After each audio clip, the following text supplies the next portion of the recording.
И в завершении выпуска о спорте в минувшие выходные в Мирном прошли соревнования по рукопашному бою. Мероприятия приурочили ко Дню защитников Отечества, но в связи с продлившимся карантином они состоялись лишь в канун 8 марта. Подробности соревнований далее. Рукопашный бой у нас популярен. Судите сами. Поучаствовать в районном турнире съехались 80 спортсменов со всего района.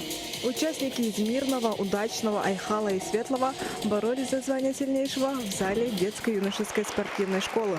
Турнир проходит по правилам Общероссийской Федерации рукопашного боя. В простонародье это так называемая харитоновка.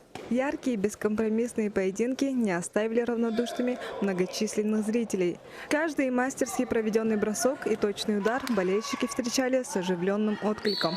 Наравне с юношами на помосте сражались и девушки.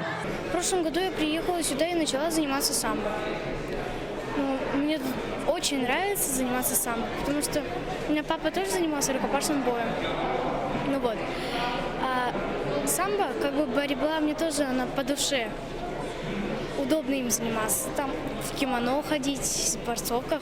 11-летняя Дарья Абуханова приехала в Мирный из Иркутска.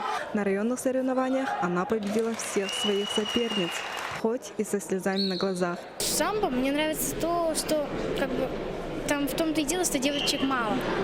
Мне тогда хочется немного